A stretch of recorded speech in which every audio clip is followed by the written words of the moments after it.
On my side, I think I did not handle myself the way I normally handle myself. We ended up exchanging words with Stuart, which I don't think it was professional enough.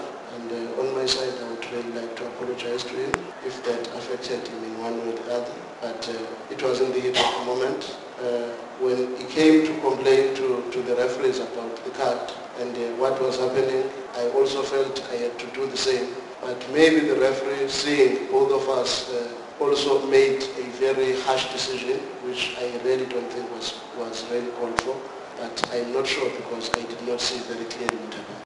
I don't like it when coaches talk to each other directly, and especially when it's in an insulting behaviour. I come from a place where a man tells it to his face, so I've had that done before. And also, if a man stands and says I was wrong, I'll accept that apology, of course. Unless you've been in that situation, I don't think you can say happy with this and happy with that. In that situation, the coach is saying your emotions, you are emotional. Cooney ran the length of the pitch to calm our players down, by the way. He ran the length of the pitch to calm our players down. I can tell you exactly what he said. He said, guys, calm down, don't let the referee affect us. The referee thought that was insulting in some way. I think he did a good captain's job to come and to calm his teammates down. Was I impressed with our bench? No, the same as the coach. I think you've got to try and keep yourself under control. But you've got to understand that a red card in that situation, which I don't think is a red card, to one of our best players is a massive blow. And therefore, when you're egged on by comments that are coming from the other bench, it can get out of hand. Am I pleased with that? No, of course not. Same as the coach, we have to be more professional. But do I have a modicum of understanding for it? Yes, I do, because it's a game of emotions. Do I condone supporters coming on the pitch? Absolutely not. But at the same time, I've got to say, I thought the referee's decision was a poor one, a very poor one, which could have been game changing. I've been told that the goal was a decent goal as well. So you've got to understand that players see that on the field, and they also get upset. But do I condone any bad behaviour by players towards referees? No, I don't, because we expect our players to be a bit bigger than.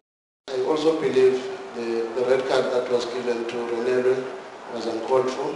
Maybe the referee was under some pressure because I had made a lot of statements from the side that made him to think maybe that was the time to try and stamp his authority.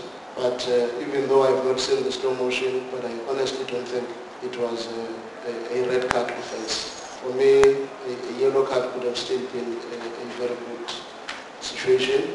It's going to go all the way down to the wire, because you get 3 points, everybody's happy, they say you're in a great lead, great position. You've got to be totally isolated from that. You've just got to move on to the next game. A point in this game could win us the league. This 1 point could be the difference between winning or not winning the league. So I think you've got to have that mentality. You've got to want to win every game. I've said we're playing in 6 or 7 cup finals. We need to win all of those games. This could have been a more difficult game than Bloemfontein, paradoxically, because Bloem are famous for their home ground advantage, etc., and yet we come here and this turns into a much more difficult game. So in terms of the bigger picture, we have to look at it and move on.